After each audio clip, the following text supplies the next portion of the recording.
Hello, everybody. So we are now back for the second session. I hope all of you have rejoined again. I also hope that the first session was informative and you are able to take back some positives. Uh, Now we are going to proceed with our second session, which is going to focus on the actual implementation plan and execution.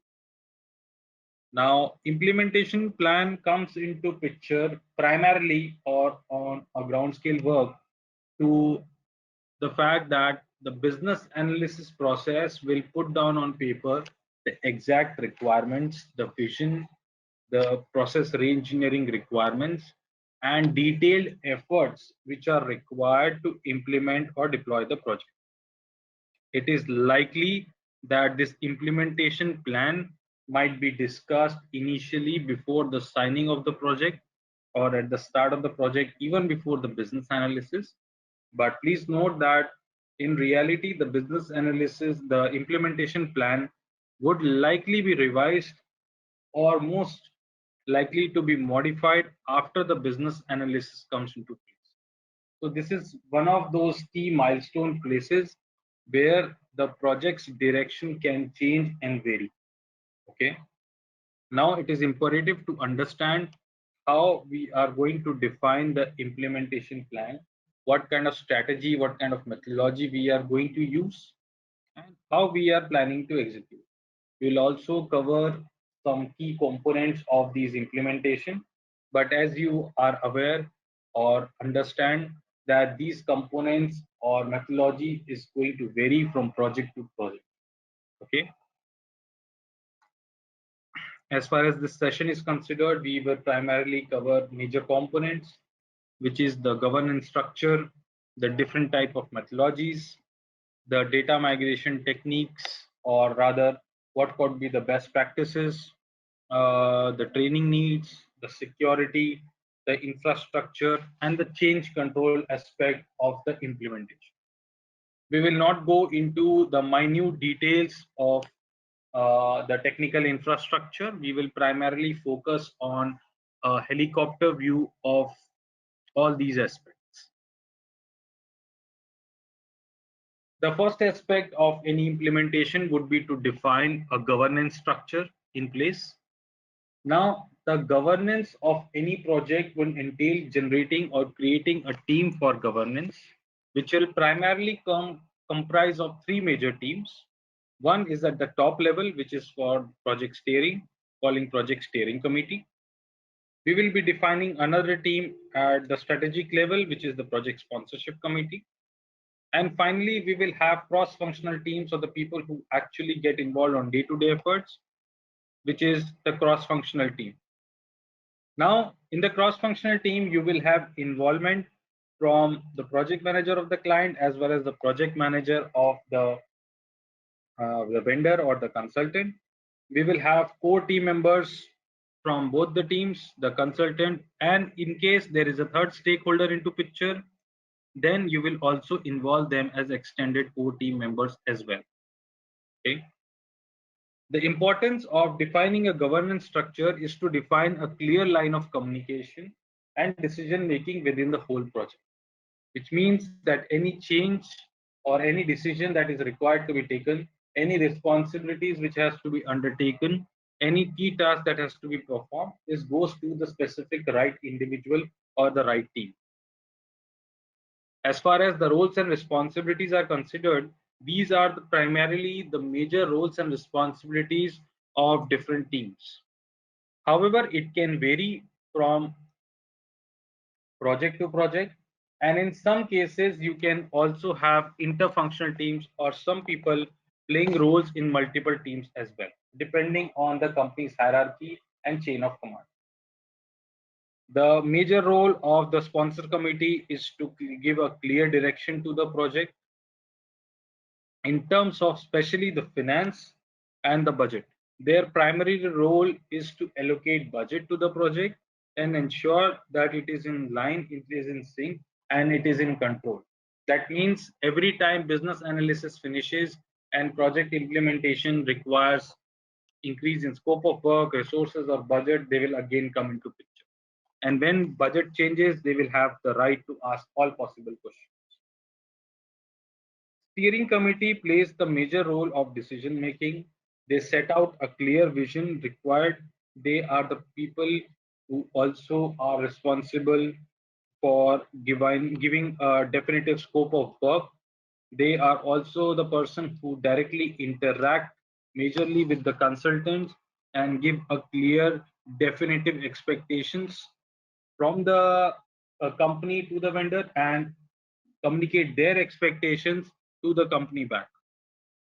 They also see if any opportunities have to be missed, if they feel that certain features good to go, nice to have, can be postponed in the wake of the budget. They are supposed to take that decision. They are primarily responsible for convincing the steering committee or sponsor committee in case of any changes in budget. They are also providing leadership roles and responsibilities in any scenario that occurs as far as the roles of CTMs are considered. We come to the third level, which is the actual working team for project management and core team members. Now, this particular team is taking care day-to-day activities of the project manager. So, for example, the ERP consultant, the business analyst who interacts with different departments. These are the team members from different departments who is responsible for giving the requirement. There could be people who are responsible for managing the team efforts or arranging training sessions, the IT managers. They are also the people who are working on specific unique processes not accessible or completely clear to the top management, and so on. On a daily basis, these are the people who play day-to-day roles and you will interact with them the most. This is the biggest team into picture, and in many scenarios, this team increases over time. It is most important to identify these teams because this is the most ignored area, especially because initially we do not understand which is the right person to give the right requirements. Once a governance structure is in place, it gives a very clear chain of command and responsibilities to different people on board. Okay, it is the complete project team which is responsible from executing the project from start to finish. As far as implementation is considered, we have different strategies in place which can be used for implementation. Now, the decision to arrive at a perfect implementation strategy varies from variety of situations. Okay, let me take few examples and see what kind of strategy will be best suited for different organizations. It is also possible that certain organizations have started or taken a hybrid approach, which will also be included as a strategy. We have had cases where we have applied a completely custom strategy, which is a mix of multiple strategies bound together. The most frequent and understood implementation strategy is Big Bang, where the requirements or the expectations are set in advance and all functionalities are captured, developed, tested, trained, and deployed at a single point of time. Which means all your efforts, this will be a Big Bang implementation, which means that this is going to take a lot of time initially, depending on the development required, and all departments will come into new system at the same time. Of course, there could be variations of day or two based on the sizing and training sessions, but they are likely to come together. Now, the Big Bang implementation also entails a lot of pros and cons.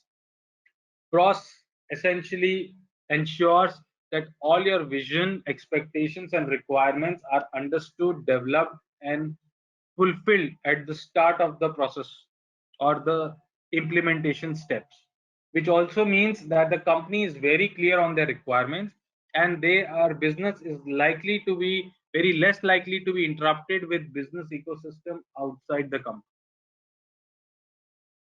There could be another scenario of mini Big Bang, which is also called a phased approach, in which What we do is essentially divide these projects into different modules or areas. It could be different business applications like purchase, inventory, sales, manufacturing, HR, and accounting. It could also be a phase based on covering a major area of process. Maybe let's say I want to cover the procurement process.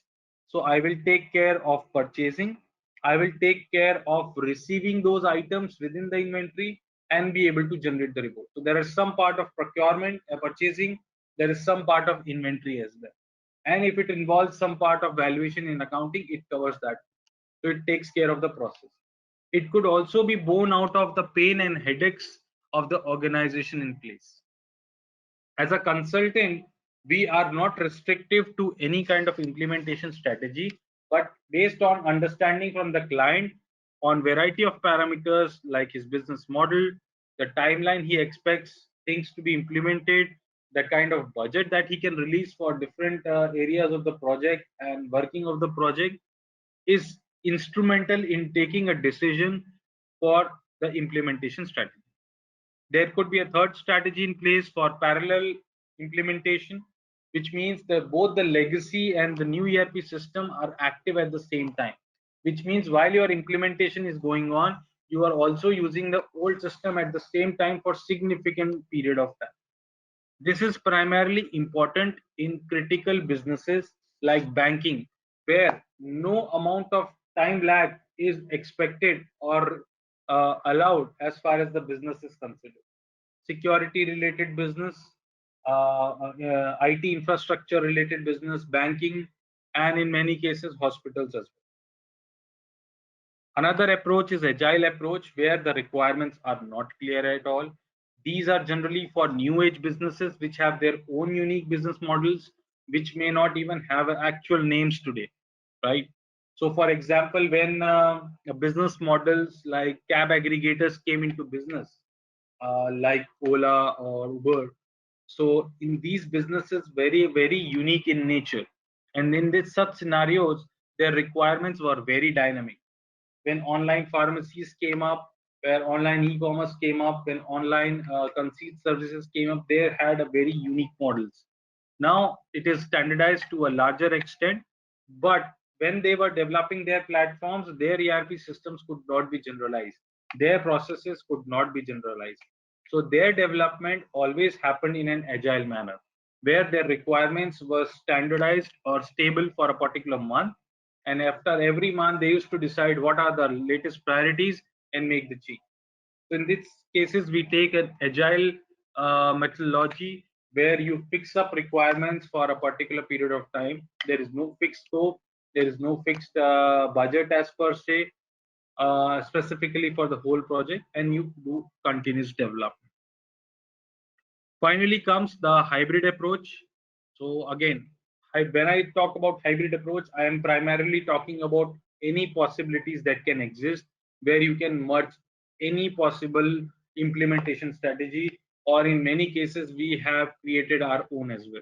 There have been cases where a company has gone for a certain modules to be implemented in phase wise and then decided to take one or two modules in an agile approach where they felt that the requirements were quite dynamic. So the choice of implementation strategy becomes very important because this gives a clear direction and vision to the project implementation team. So everybody on board knows how we are going to proceed. If it's based on the implementation methodology, your tentative timelines, scheduling of resources, budget, people, and your development, your people, functional consultants, technical developers, testing, and even core team members from the client itself would be allocated to the project. So this changes a lot of scenario as far as the implementation is concerned. And hence, it is imperative that while you might take time to decide the implementation strategy or the methodology, once you decide, kindly stick to it. Any change in implementation methodology is going to disrupt the implementation completely. It has a huge impact on your deliverables, motivation of the team members, financial impact, it can definitely shoot up your budget as far as the client is considered. It can disrupt the workability of the resources allocated to the project, and so on. We will take further examples as we go ahead in the session. Now, as far as the different methodology is considered, there are certain components which are going to be common across these implementation methodology. Now, the first step, which is business analysis, which we have already discussed. Again, based on methodology, it can vary whether it is done before the actual implementation, whether it is done before the scoping or after the scoping. Similarly, with the design, which generally comes together in an agile approach, the business analysis and design is done every 15 days or every 1 month for 2 days of business and design, and then you decide to do the development for the next month. We have development. So the actual development takes place in this stage. This will involve the actual module or application development. This will also involve any kind of unit integration with any third-party services. This will also involve any kind of configurational changes that are going to impact the current development. Since we are talking about Odoo specifically, we know that some changes can be done from the front end from a functional level as well. All developer related testing is going to take place in the development stage, or the component again can vary from methodology to methodology. Finally, we come to the client testing, where the client is supposed or displayed the kind of features that he has agreed for. At this point of time, we take an acceptance from him in a designated clear format, based on which we are going to go ahead and do the training process. Please note that each and every process itself will entail a lot of other documentation and processes, which we will be discussing briefly. But every development team or technical development team might create documents in their own manner. A technical documentation can vary depending on the size of the project, depending on the customization. User acceptance templates can also vary. Finally, we have the deployment and post-deployment support. Let's discuss them in more details. This is a tentative implementation chart, schedule, or Gantt that is generated after an implementation methodology has been selected. Now, if you see here in this example, we have business analysis which has been conducted. And after business analysis, it is defined how this implementation will take place over time. You can see that the initially, as far as business analysis is considered, first it was done for multiple businesses and which users were responsible for the same. You can see that the business analysis process was primarily focused in the first 4 weeks, and in the fourth week, when the sign off was happening, which can happen in different days, the development process was started. The development process is part of realization. In the third step, you can see that the configuration data migration has started from 5th week. A data migration template is handed over to the client just after the development starts. And during this 8th week, the data migration ended when the real data was received. After user acceptance testing was done. This is a completely a case of project based Gantt. So this is just an example. Kindly do not worry about generating similar type of implementation plan as required. but it is important to capture the vision and the implementation methodology within your implementation chart. This also gives a clear idea to the different stakeholders of their roles and when they will come into picture. Data migration. So I have explained that one of the components of data migration, which is part of the implementation methodology. Now, this implementation methodology will involve data migration to be done from legacy systems to the new ERP system. Now, when you do the data migration, you are likely to encounter a lot of practical and critical issues into picture. One of the examples is in one of my projects, probably 5 to 6 years back. We encountered a scenario where the user or the client were using a legacy system, which was a very customized software. We cannot call it ERP, but it was covering all possible aspects of his business. And that software had almost 12 to 13 years of data within it. Now they decided to move to a new ERP. Odoo was selected. And when we went into the discussions of legacy system, it was expected that we should be able to extract all possible data from that system. Now, while we expect clients to make us available any kind of APIs or at least data bridges for data migration, but in this scenario, the client did not have any technical resource to do so. Also, the software developers whom they had hired to develop, that company was now defunct.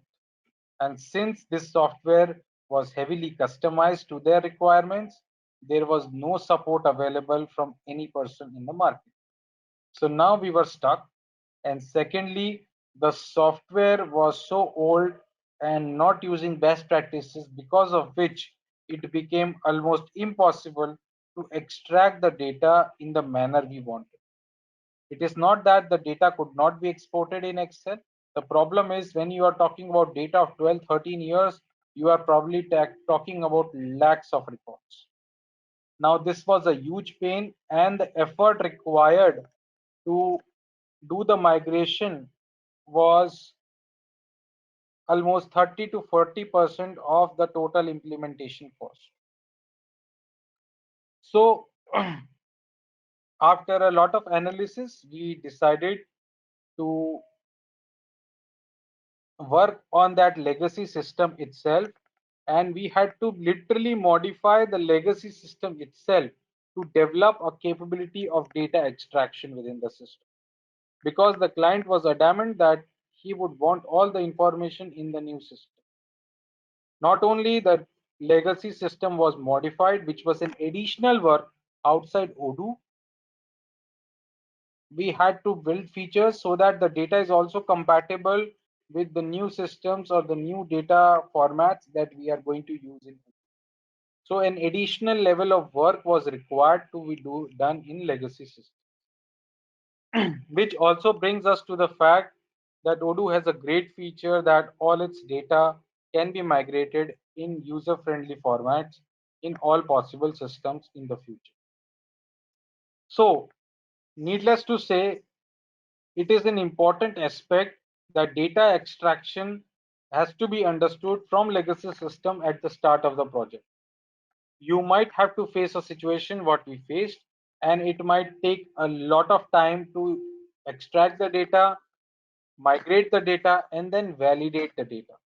Okay, and hence it is important to understand the legacy systems if required.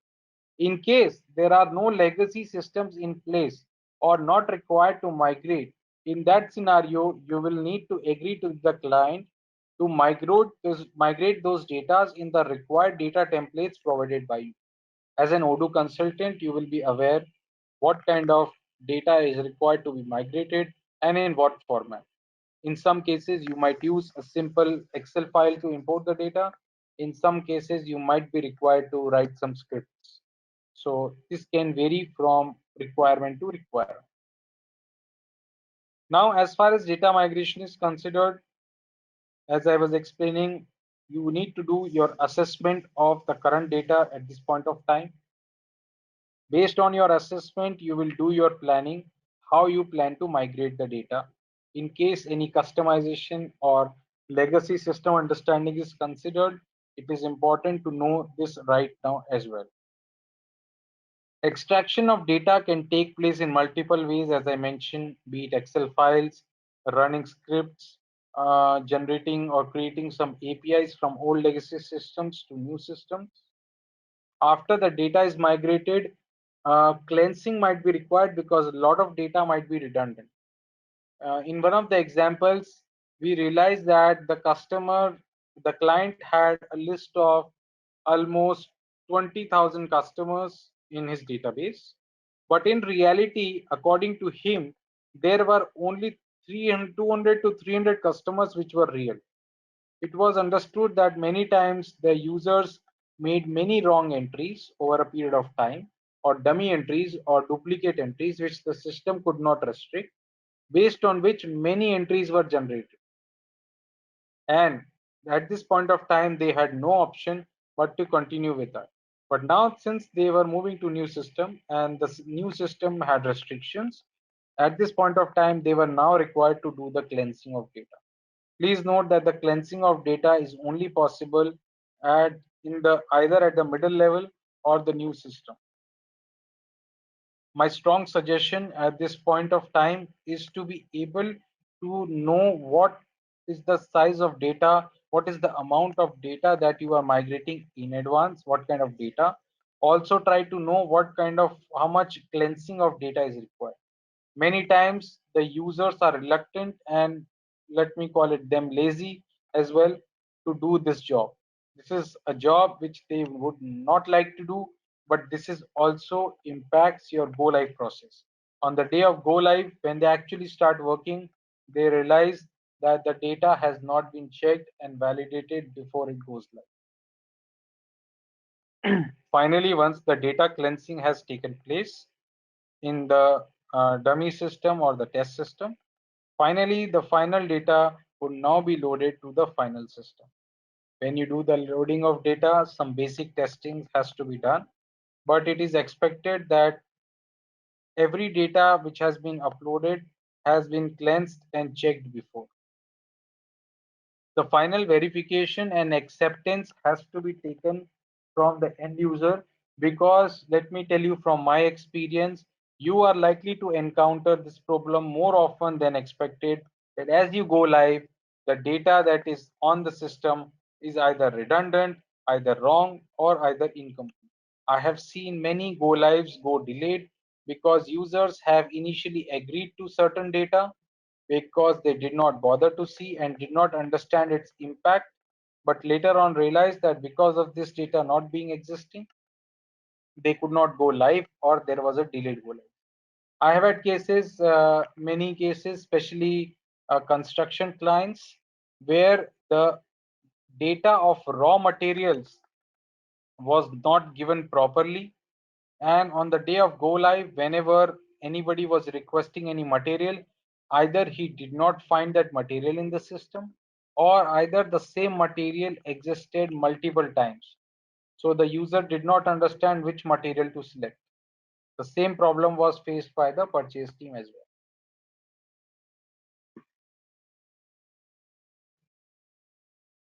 I would also like to know if any of your projects you have encountered some unique cases.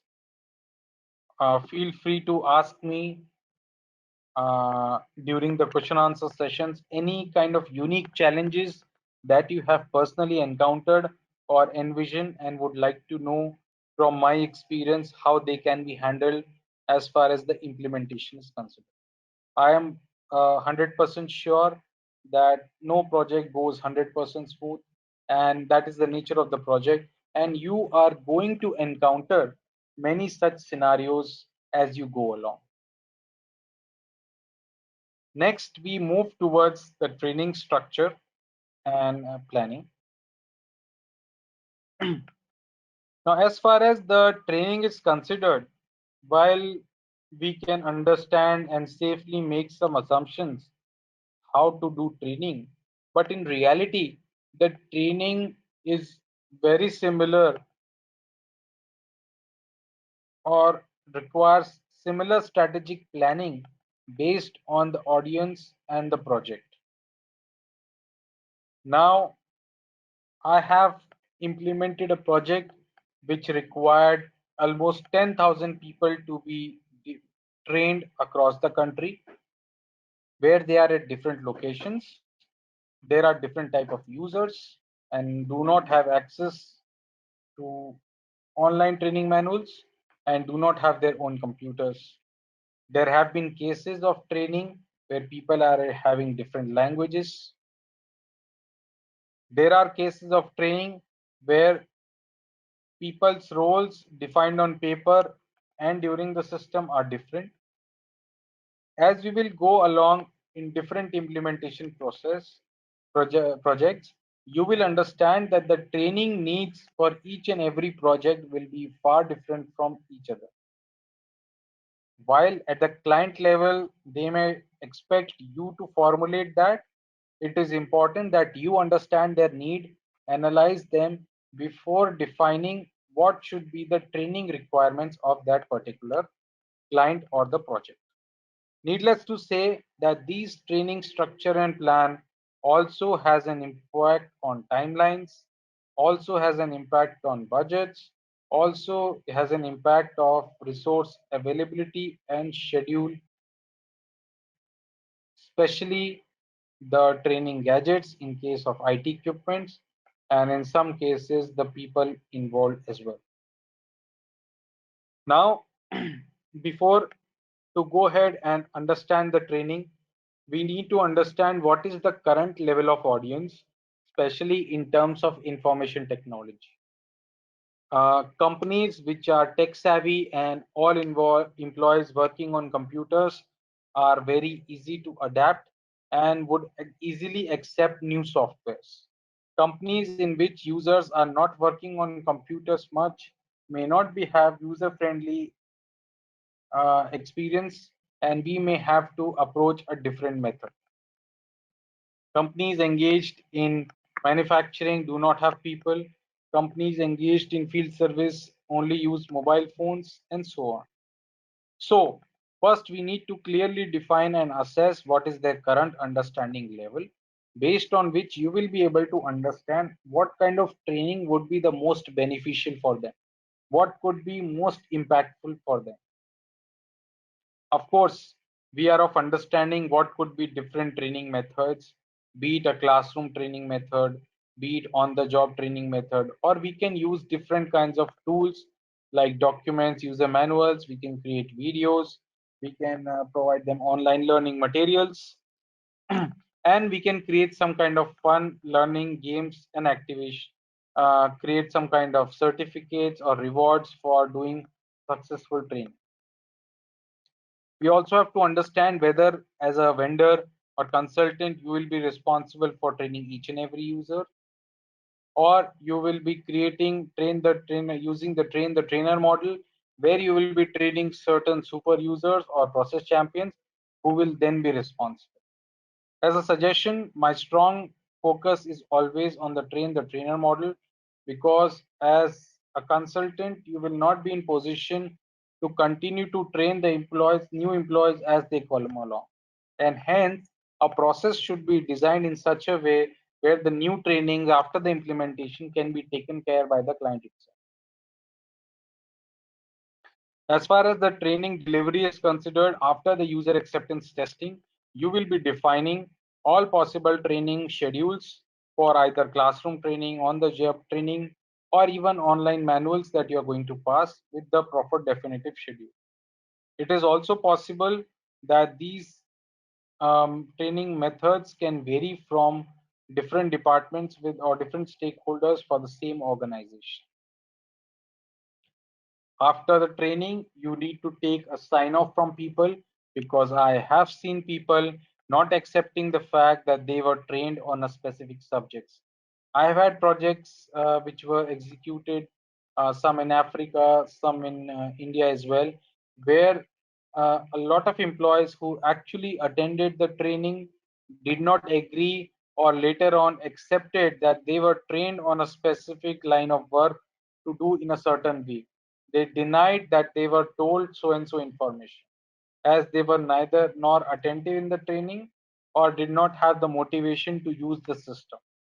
And hence, it is important for you to be able to document their attendance and also an acceptance that they have understood every aspect of their job within the system. You will go a long way once you take this documentation, and they will also feel the responsibility and the pressure of knowing things to execute their job.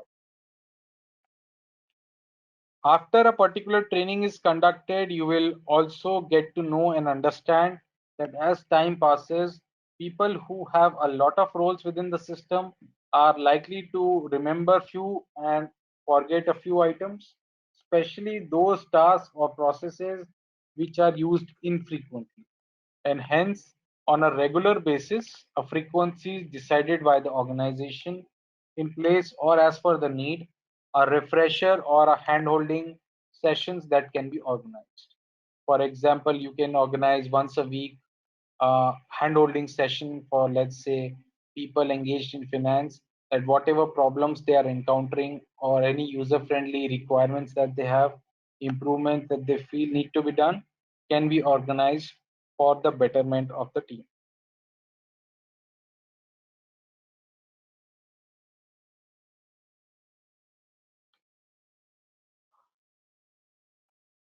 Next, we move to the infrastructure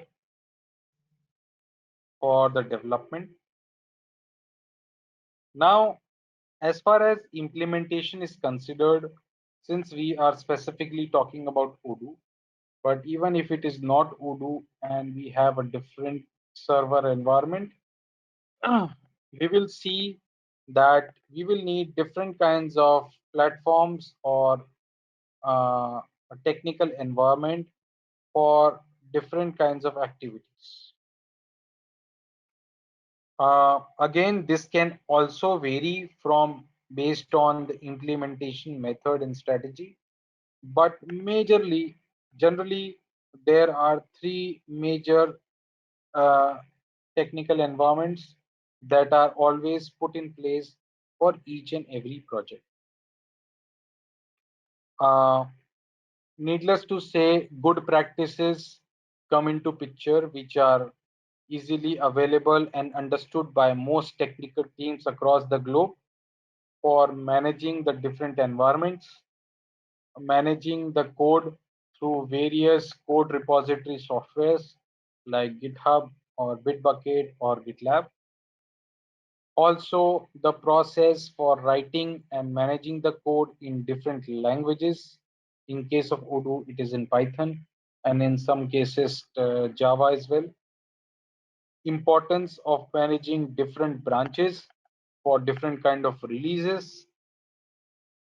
Importance of managing different branches for different developers who are contributing for a particular feature. As far as the servers are considered, there are three major servers that I suggest you manage in almost all the projects.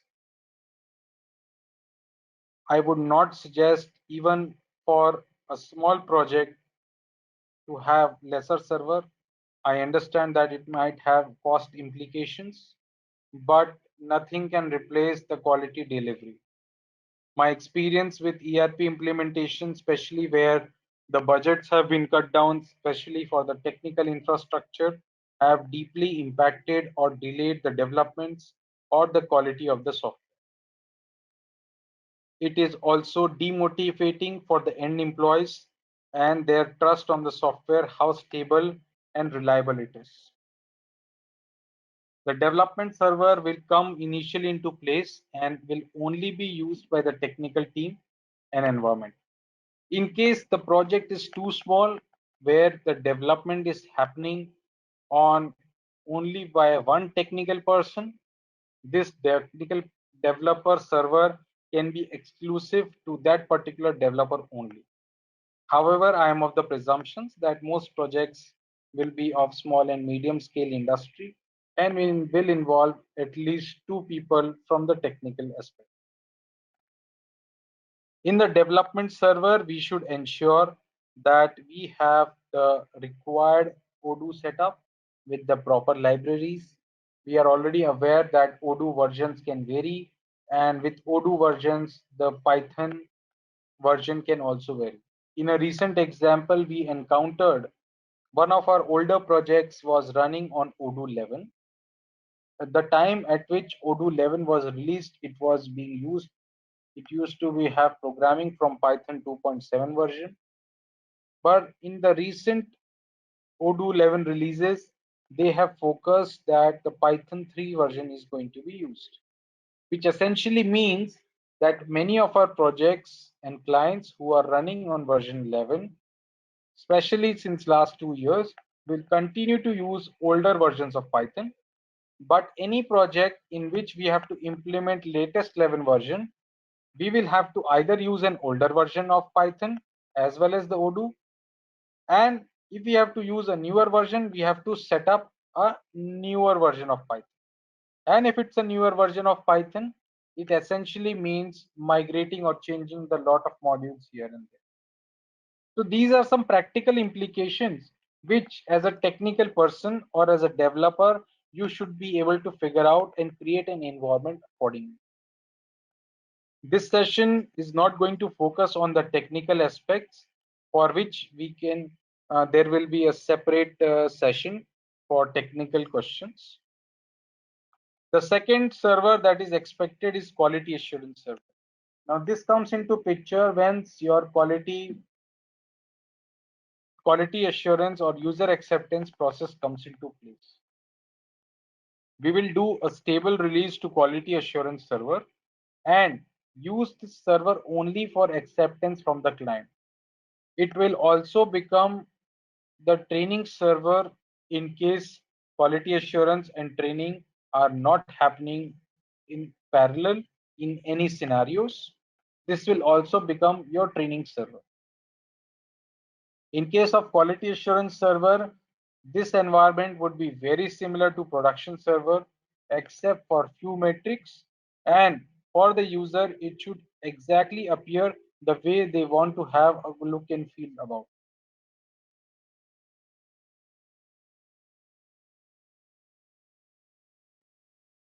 I have few questions which are coming up.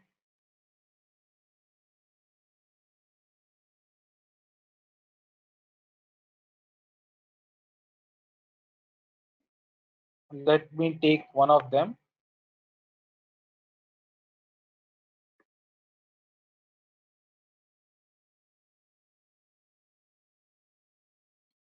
So one of the questions that I see here is, at what step of the training process do you provide the training documents? This question is from Mr. Shekhar. Let me take this question. So as far as the training process is considered, I generally ensure and believe that the training documents should be provided at the same time while the training is going on. Okay. Or if depending on the training material also, because in many cases the training material can be a range of videos and may not be user manuals. Those training materials should also reflect similar training methods, look and feel, and the experience what they are encountering in the real training. And psychologically, users have a tendency to check out the training material just after the training sessions, because they have a tendency not to be able to pay attention to training for long because of habitual reasons. They also get to feel whether any information which is not understood by me, will I be able to refresh it at a later level. If training manuals or material is provided at a later date or an earlier date, then users are either have a tendency to forget things, not pay attention during the training session itself. Okay, so that is how I plan my training sessions and deliver my training material at the same time.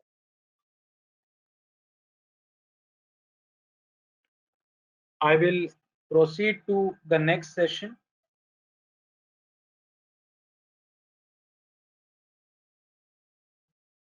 The next aspect is the requirement definition on software readiness, deployment phases, and implementation methodology.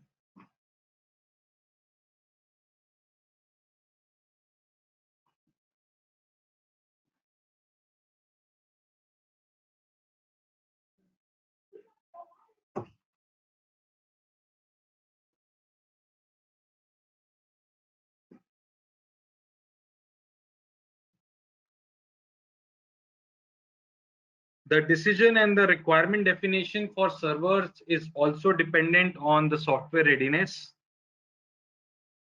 and the phases of deployment. So if you recall our implementation strategy, the server environments can vary in case of implementation methodology.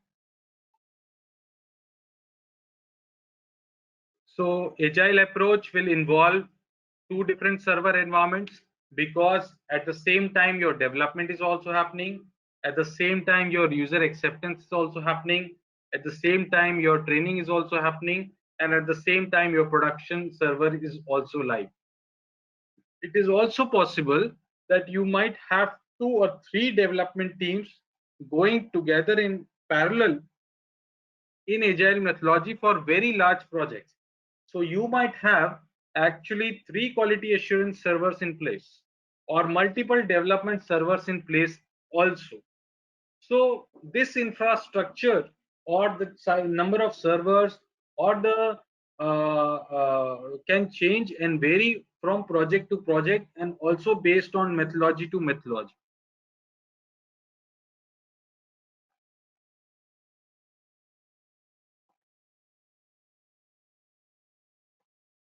I am going to take one more question here. So I have a question from Mr. Lionel, who has asked me, what if the trainer resigns from the company in 1 year after go live? How do we approach this situation? So this is a very likely scenario that you are going to have employees coming and going. What we generally do is, this is a two step process. There are two aspects to it. One part is the HR part, which is how HR is going to deal with any scenario where an employee is going and resign from the system, and how you are going to hand over his duties, knowledge transfer from him to other. And the other aspect is from the ERP, where a person is an expert on a certain aspect and you are expected to hand over this baton to somebody else. From a ERP perspective, when you do the train to trainer model, first of all, there are no only individuals into place. Definitely the trainers are multiple in nature. More people know about the process rather than one person. Moreover, the people who are trained generally over a period of time become process champions. Okay, so for example, I have trained 7 individuals in accounting department, and I realized that after a certain period of time, you see that at least there would be one resource or one employee who is actually good than the others. So if there is any doubt, this person helps them in that scenario. Generally over a period of time, HR department picks them up and create them process champions. So essentially, the future trainers who train other people actually come out of the employees itself. So whenever the situation arises of people leaving the organization, you hand over these responsibilities as part of knowledge transfer process to another person. And if the vendor or the consultant is required to train the team again, then they do that. But from my personal experience, I have never had to train new people or new employees after probably 6 months of implementation. Once people got used to it, there have never been a requirement for us to train any new people. Generally, the trainers are coming within the department itself. Okay.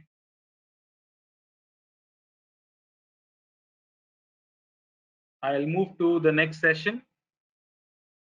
I'll be taking a few more questions as well between the sessions.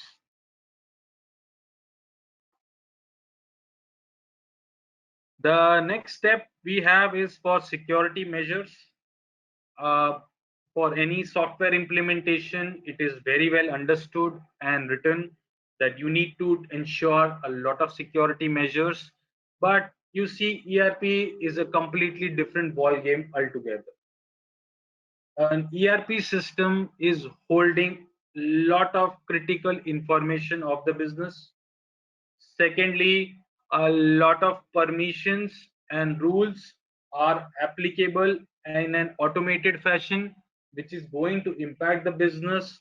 And there are many organizations in which if you shut down the system for a minute, they will simply stop working because some employees are completely dependent on ERPs to do their jobs. There are companies which are completely tech driven and they cannot simply function, and hence a different level of security has to be applied for different aspects within the ERP system. These security that we are going to apply should be in line with global standards, and at any point of time to a very high level of accuracy should be measurable also, because in many projects uh, this will also impact number of resources that you are going to place. It also has an impact on your budget, timelines, your performance, and in many cases where support is into picture, you are also required to provide certain kind of reports, performance, even after the project has been finished. Certain areas of concern for security are listed here. I will briefly touch each of them, while I understand from my able audience that most of you have a very good understanding and are experts in these areas. The code security, able to ensure that the code is not exposed on a public platform, to be able to give proper repository and security access for accessing the code, modifying the code, uploading the code. Then we talk about server security. Server security talks about expertise in terms of network infrastructure. Most of the clients, or in fact rather many clients, might have their own IT infrastructure. As a consultant, my job is not to be expert on server security in ERP implementation unless and until this service is desired by the client. Many of the online platforms which provide virtual servers, like for example AWS, or rather DigitalOcean, they have their own security protocols in place. There could be unique cases in terms of security where there is a payment involved. For example, e-commerce website. There could be certain businesses where a different level of security is required, where the guidelines are given by the Department of Information Technology in their country. So these kind of security levels are supposed to be implemented or regulated as part of your implementation. Data security, most of the modern softwares are quite secure, and needless to say, Odoo in these terms ensures that without proper access you are not able to extract the code. Odoo is also primarily implemented in Linux systems, so the Linux also provides a layer of security. I will not go into the technical details of them, this which is a part of another session. It is likely, and many of you might have encountered this issue in case you are already implementing ERPs or Odoo, that you have a regular issue, or sometimes you have accidental crashes as far as the ERP is considered. I have personally experienced this in many projects and have reaped the benefits of having a proper solid backup plan. Uh, Odoo has a very simple way of being able to do automated backups. Now, automated backup strategy can vary from company to company. Some companies might feel the need to do a backup every 7 days. Some companies might do it daily. Some companies might do twice or thrice daily. Some companies might take a backup in a third in a different server as only as a backup. Some companies might have a parallel backup system running which is replicating. So the backup needs could be different for different organizations depending on the uptime requirement that they have. Third party integration security checks.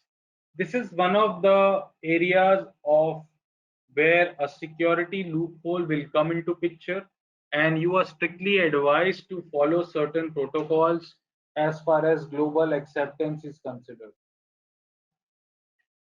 Many applications which are available third party are not as secure, and many times data exchange that is happening may not be secure in nature. It is also becomes imperative from the aspect of the developer to ensure that the data that is exposed is understood in advance and no security creep is available. Anytime you do a third party integration, you are expected to understand from a technical point of view what data is exposed, what kind of right the API has. Finally, we have compliance and audit, which comes into picture especially in terms of IT policies of the organization. One of our clients based in India, who is in the healthcare industry, has a huge IT team in place. They have 18 locations across India, and they are governed by a lot of strict IT policies. They have very clear cut written policies about how any software is going to be deployed in the company, how the code management will take place, how frequent audits will take place, what kind of communication will go on, how the passwords would be shared. A lot of aspects come as far as the compliance and audit is concerned. If this is into place in the organization where you are implementing ERP, this means additional level of work as well as compliance to be achieved. Again, it will add up to your cost, efforts, and implementation schedule. In the meantime, I'm going to take up one more question.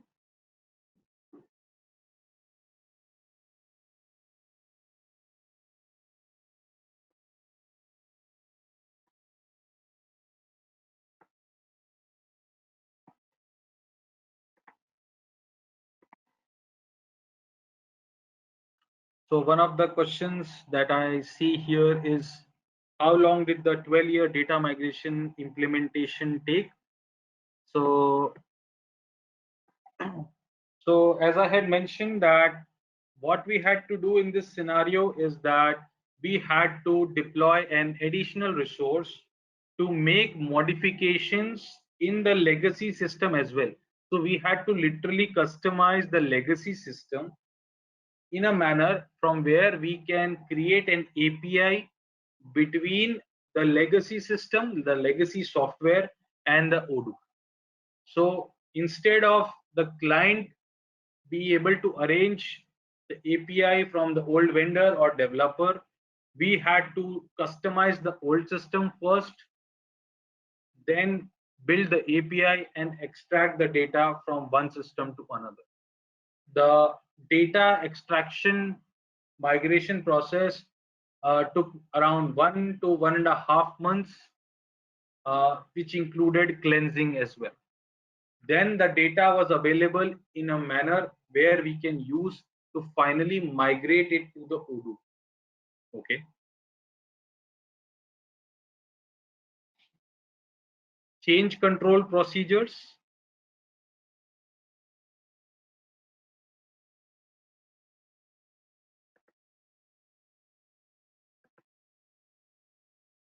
Now, this is the major impact area as far as any ERP implementation is concerned. Now, change is inevitable, and there has been no project that I have worked on where no change has happened based on what was agreed at the start. This change can vary from basic business requirements to implementation methodologies to training methodologies to expectation related to user acceptance. It could be based on payment milestones and commercials. It could be based on utilization of resources, the schedule, the help desk, and even documental expectations of the client. So it has varied on almost each and every aspect of the project implementation. Change handling is essential headache of the project, and if we are able to manage it well, it remains a happy situation for both the parties. Sometimes effective change results in overshooting of budget or schedule, which needless to say creates a situation of conflict sometimes and is required to be documented or document effective change management procedure in advance of the starting of the project. So when I effectively talk about the change control procedures, I am talking about how the initial documentation was done, how it was agreed for, and how, if any changes occur in between the project or in during the process, how this is going to be handled. Hence, essentially, basically, you will have to agree upon and sign off a detailed change control procedure before starting the project. Let me take an example from one of our projects. So in one of my projects related to retail based in UAE, which was implemented almost 6 years back, required us to modify or make some changes in the point of sale module. Okay. Based on the initial requirements, we customized the software and the software was deployed. After 1 month of working, the client's expectations changed and they felt that we need further changes to the software. Okay. Now, in this scenario, the change control was not effective, or we were not supposed to make any changes to the software after the deployment was done. This was agreed for. But the client expectation were put in place. Now, these changes came into the conflict of what is becomes common sense change and what change is effective as a new requirement. This is a question that you are going to encounter in each and every project every time the customer is to come up with anything new that you have heard for. It is clearly imperative for you to define each and every time what your scope of work is going to mean at any point of time. In this scope of work, what you are going to cover in each and every aspect in terms of user roles, in terms of user features, in terms of reporting, and even at the level of what kind of filters and groups that are going to be made available to the user. You will also see that the expectation in terms of changes and reports are also going to come along. Once this change management procedures have been applied, each time any kind of change that comes your way, you are required to follow that particular protocol for executing that change. Now, these change control procedures might require you to generate a completely new set of documents like a project change authorization form. You might also encounter new documents or a new business analysis session. We have had cases where, based on the change control request, we had to completely redo the business analysis of a particular process, rewrite the document completely once again, rewrite the technical specification document for the developer once again. The developer had to redo the complete work once again. Again, we had to run the user acceptance and sign off process based on the new process. And based on that sign off, the other department had to redo the work again. So you need to clearly estimate the impact of this change over the whole project. And as a consultant, this is going to impact each and everybody. As I mentioned that any change that comes, if it has a clear definitive procedure and has an impact, needs to go through a proper channel of approval. And if there is any change in budget, timeline and schedule, it needs to be accepted by both the parties at will. If not, we will not be able to execute this change. I also suggest that if any changes that come up, as a consultant, it may not be advisable to take every change in its stride and accept it. Not every change that is demanded by the client may be valid from a business scenario, may not be part of business practice, and may not be healthy from an implementation perspective as well. So sometimes during the training, I encounter users suddenly tell me that we also have this requirement. Can we do this? Can we do that? Can we have this report? Now, my obvious answer is yes, we can do that. But the point is, I'm not going to do that right.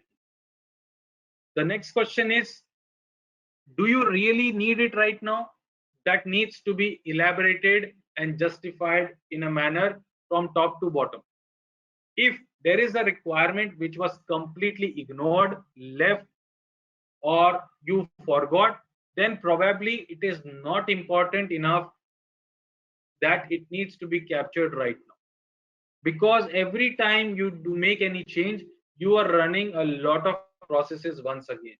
You are also disturbing a lot of schedules.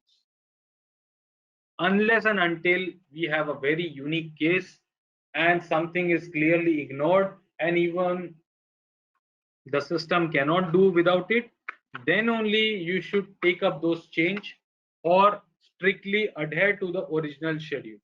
Any new change that come up, it is strongly suggested that we take it as a separate phase or a separate change request. Or change request timing and schedule can be communicated separately.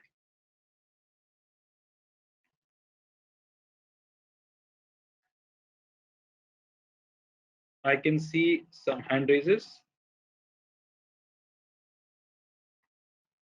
If anybody would like to unmute themselves and ask me questions, feel free to do that. Hi, Pratik. This is Lionel here.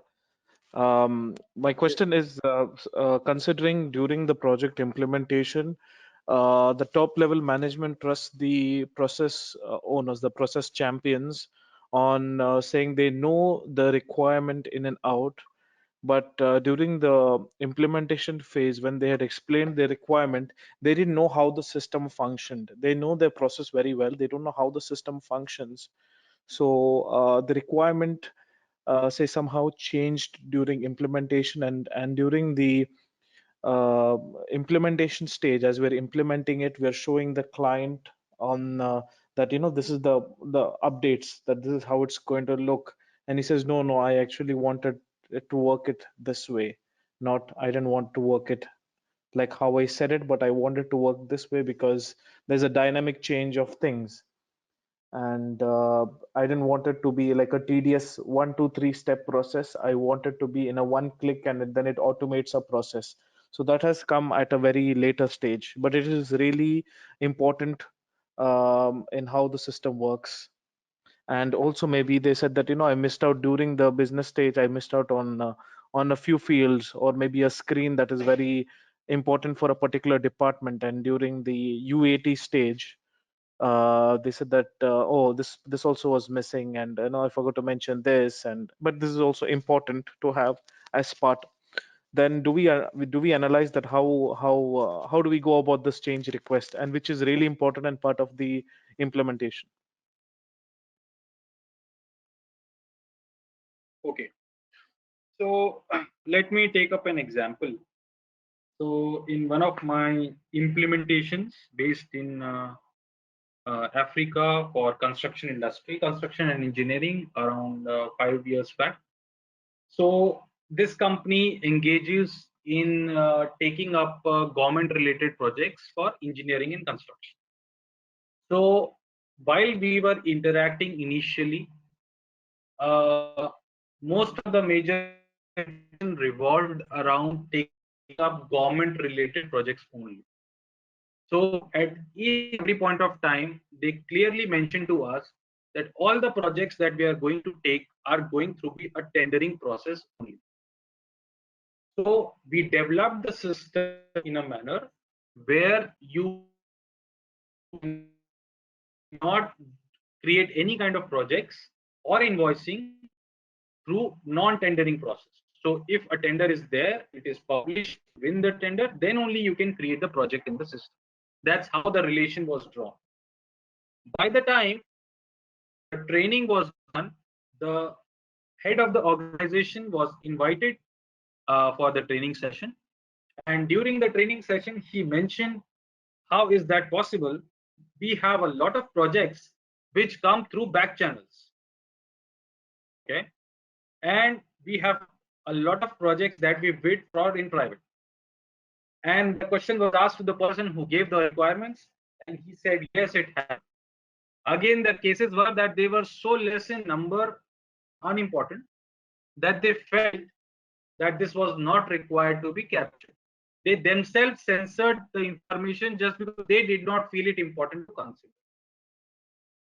First of all, in ideal scenario, the consultant from his experience should be able to extract all possible information in advance.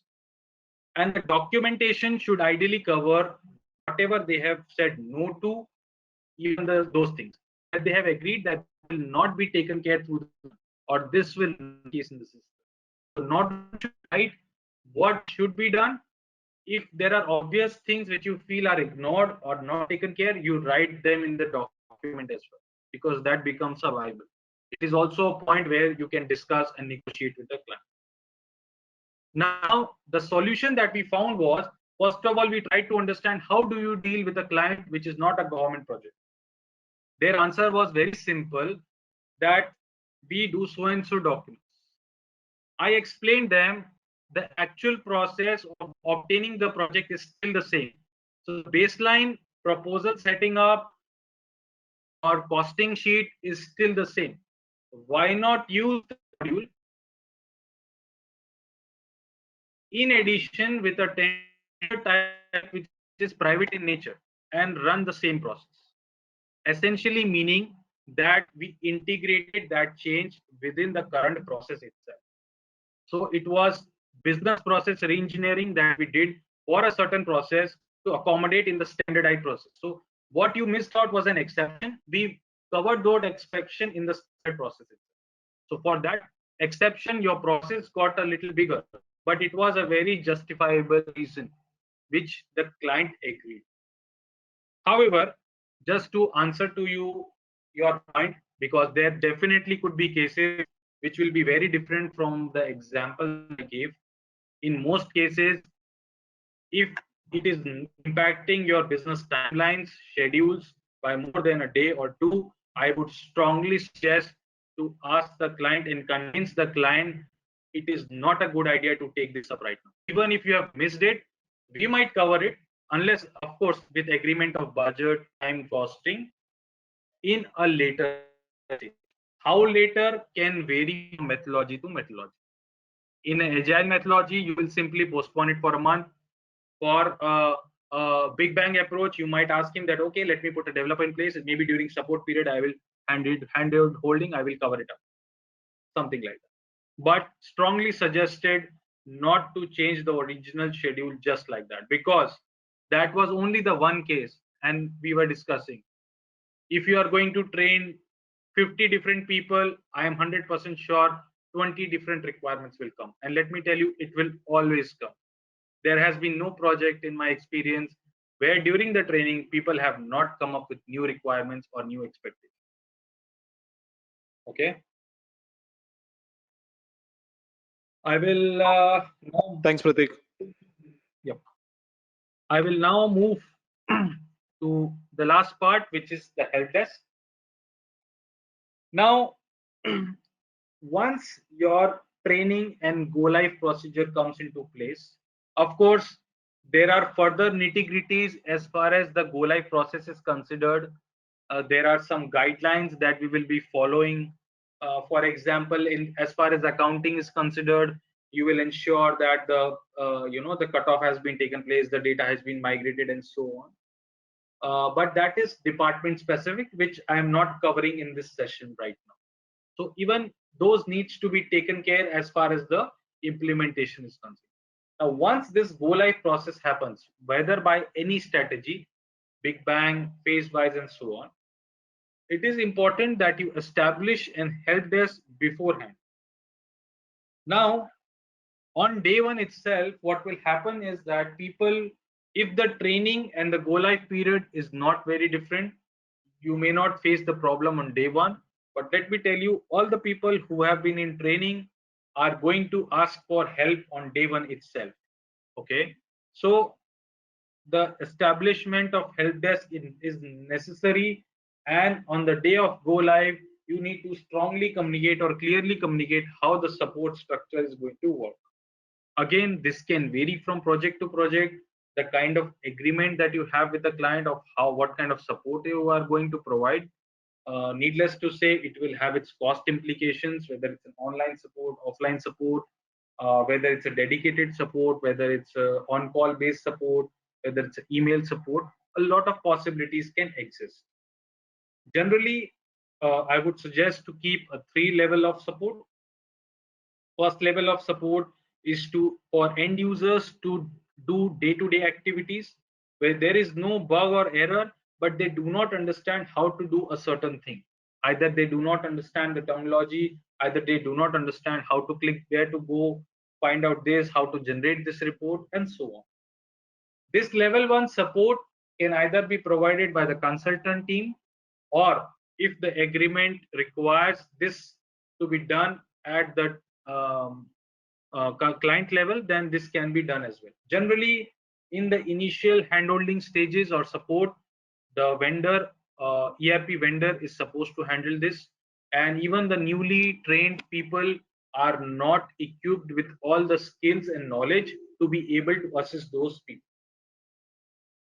At level 2, we are encountering cases where we have some kind of bugs or issues which are disrupting the business processes. Now, these business processes are being disrupted in a variety of manner. It could be exchange of data. It could be not being able to generate the reports well. It could be cases of some data not coming in the right format. If there are calculations, those could be mistaken. If there are cases of website modules, then it could be disturbance in website modules. It could be, if it's a case of portals, then the different stakeholders may not be able to interact, and there could be cases where the user have missed out certain things in user acceptance testing. Let's say a report was supposed to be generated, and in the report the company's VAT number was not printed.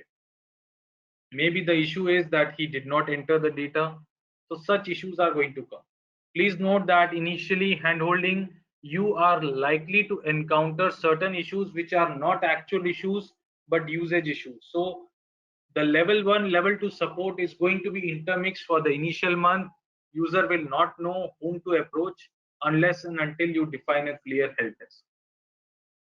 Also, I strongly suggest, especially where you have experience of handling a lot of ERP support and regular problems, to generate a frequently asked questions available on your support portal. The support portal can be again a case of project to project.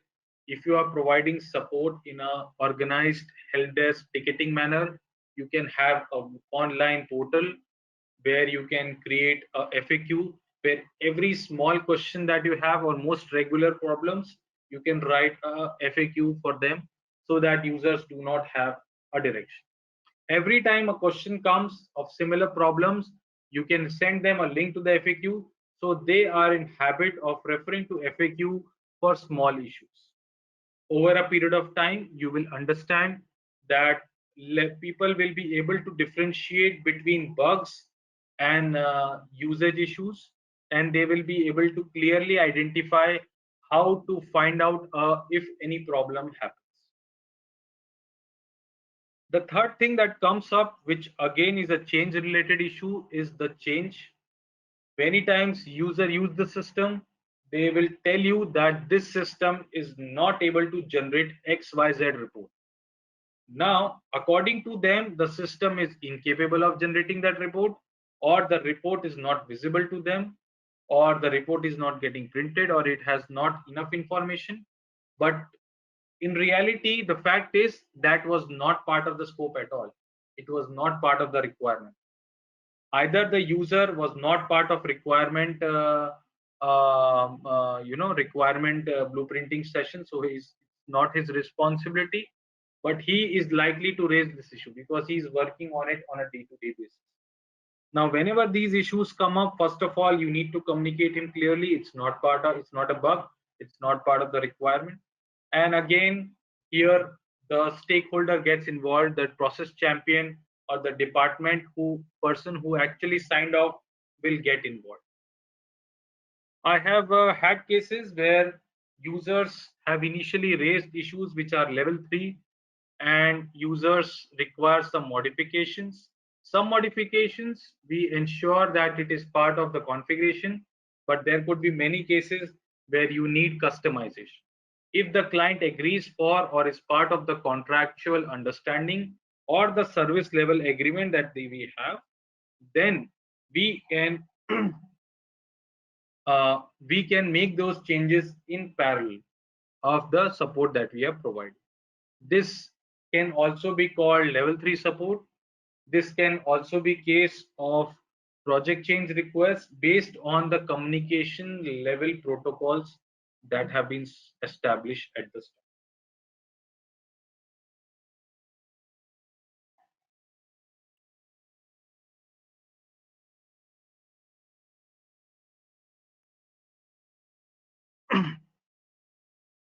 As far as help desk requirement is considered, once the handholding period finishes off, the help desk requirement reduces and you are supposed to restructure the help desk according to the new requirements.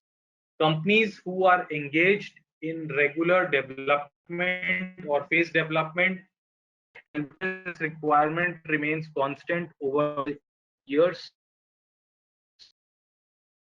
Companies who have big bang implementations, uh, generally a very successful implementation, your help desk requirements will suddenly change within 3 months.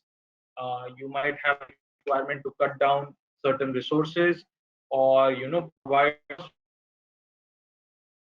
materials online because now people do not need help from you on a day-to-day basis or small requirements.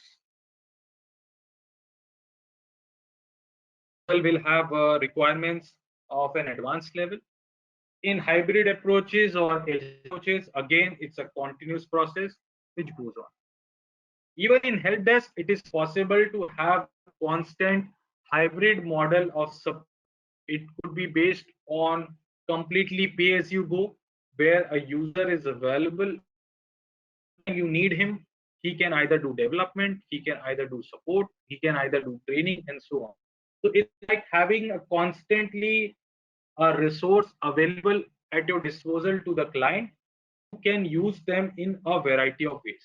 It is quite possible that this resource is likely to have multiple skills, but generally they are divided into two major categories, which is functional and the other is technical in nature.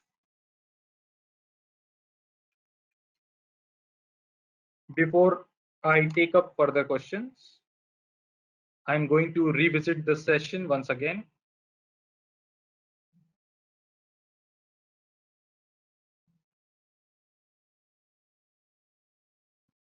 At the start of the project, we need to clearly define our governance structure. Governance structure includes three major teams or levels, which clearly establishes a working platform for the complete project. And as you saw throughout the different components of these implementation methodology, you will see that different people play different roles. Decision making is required in almost each and every time again this team is required to take decisions. Unless and until this is defined, we are in a fix. We have also discussed briefly roles and responsibilities. You can note that these are the major roles and responsibilities, but you are not supposed to follow them strictly to the word. You can make certain changes based on the governance structure which is defined for the project.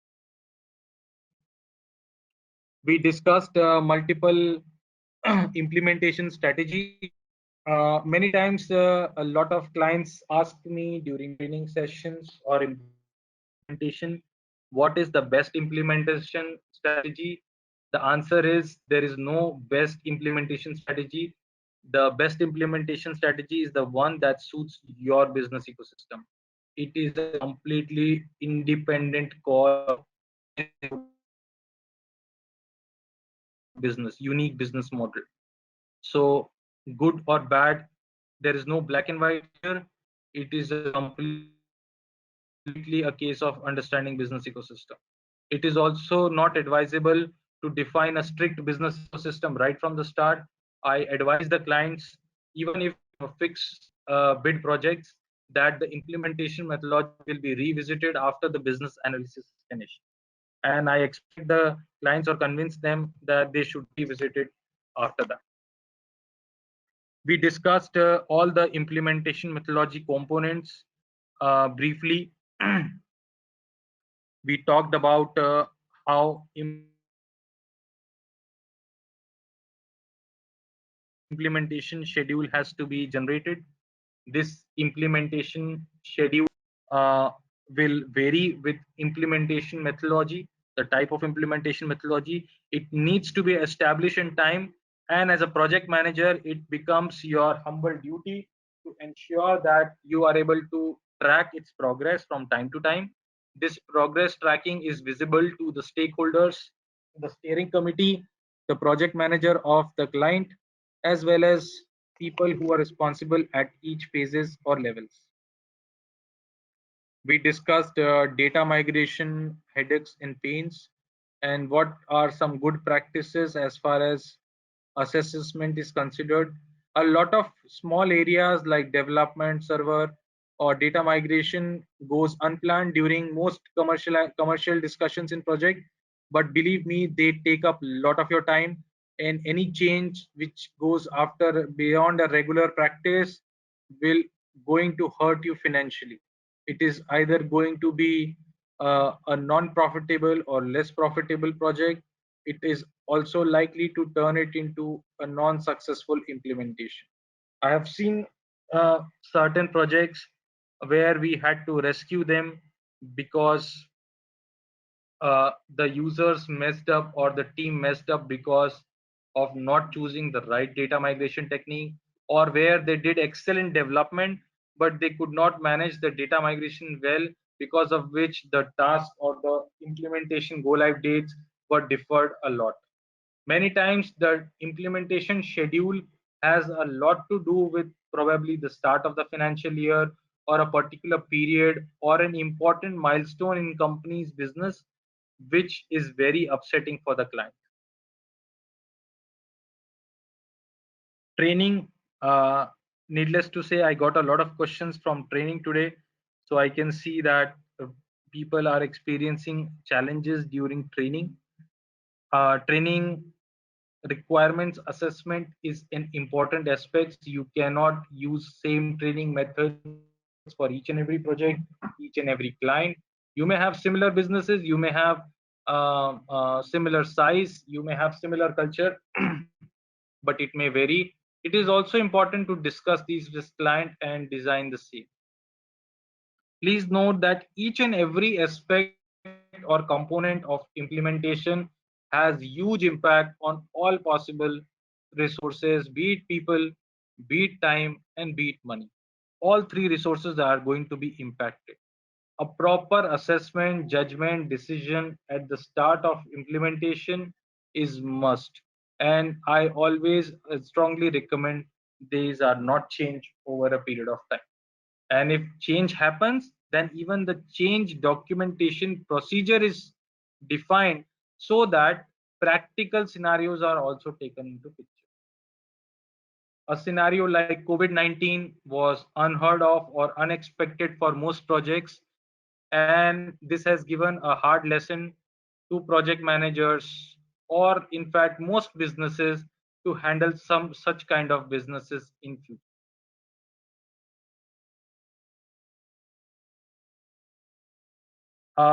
As far as development is considered, you have to have a robust infrastructure to handle the development. I strongly advise 3 servers to the minimum. And based on the requirements or the implementation methodology, you need to have multiple servers in place. When we will discuss the security, you need to provide proper security or take security measures for each of these servers, the code, the access, password setting guidelines, replication, database backup, server backup, code backup, in case of recovery, in case there are IT policies or industry norms set by government or some bodies, then you need to also take care of compliance and audit. A lot of restrictions are in place in banking industry for IT. A lot of restriction in place in healthcare industry in US in one of our projects. So a lot of things are going to come up, and you need to take care of them. Change control, easily understood, but the most difficult aspect to manage, and most projects are crippled by the change that happens during the project. Again, a lot of questions came up this way. A clear change control procedure if set in advance, and also if sign off is taken at each and every level, will ensure acceptance of changes. If monitoring these changes at regular times by the client will be very helpful. Please note that the initial documentation that you do sometimes is not read in detail by the client, and many times they do a sign off without understanding the full implication. Areas where you feel the conflict might arise, or you feel this is going to impact or going to come as a change, you have to take responsibility of making the client understand. Finally, the establishment of help desk, which will ensure the smooth go live and handholding, and goes up a long way in ensuring. Please note that this is also the make and break time of the project. You are at the final hurdle. At this point of time, the management is also excited, the top management who have invested good amount of money, time, and efforts in ensuring this comes into place, and they are expecting that the users have a very positive view of the new system and they adapt to it. So your help desk and support is going to be very useful for users. Needless to say, here, apart from the technical expertise, your psychological expertise, your interpersonal skills comes into play. How do you handle users' query? How do you assist them? How do you help them? Comes a long way.